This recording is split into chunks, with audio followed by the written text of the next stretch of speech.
I want to go to Joe the plumber, Joe Wurzelberger from Toledo, Ohio, because Joe is telling me that he's got 3 live trucks parked outside his house, actually from Holland, Ohio. Let me correct that, Joe. Was this a bit of a surreal experience, hearing your name mentioned not once but twice, but almost half a dozen times during the course of this debate, Joe?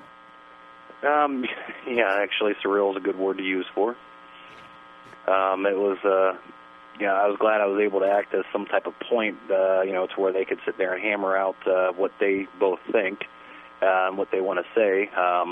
But ultimately, the important part was the debate.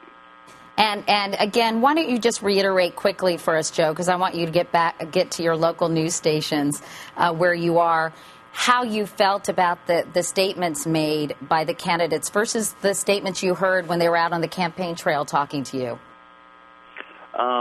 One thing I noticed is it seemed like Obama changed his mind on offshore drilling, which I thought was a good move. I don't know how much he wants to do of it. I'd like to hear more about that. McCain, I made a solid. McCain was solid in his performance. Obama speaks well, but the one thing that's really important, everyone in America really needs to know is, talk is talk. He can speak pretty, but there's got to be action behind it. We've seen McCain. We know his actions. Even if you disagree with him, at least we know where he stands. McCain or Obama, we're not sure where he stands yet, even after his debates. Like I said, he speaks eloquently, better than I do, but I honestly, I still don't know where he stands. He's said a lot, but none of his experience has backed it up. The only experience I've seen are his actions are raising our taxes.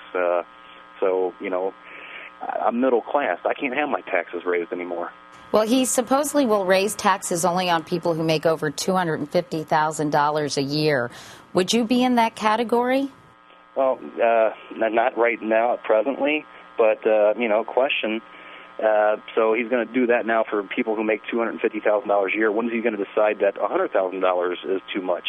I mean, you're on a slippery slope here. You vote in somebody who decides that $250,000 and you're rich, and $100,000 and you're rich. I mean, where does it end? That's people got to ask that question. Could you just, Joe, explain quickly, and then we'll let you go, how you met both of the candidates? I've yet to meet John McCain. Obama came to my neighborhood. My son and I were outside tossing the football, and all of a sudden he showed up, and there went our football tossing for a while, and neighbors were outside asking him questions, and I didn't think they were asking him tough enough questions, so I thought, I'll go over there. I've always wanted to ask one of these guys a question and really corner him and get him to answer a question for once instead of tap dancing around it. And unfortunately, I asked the question, but I still got to tap dance. He was almost as good as Sammy Davis Jr.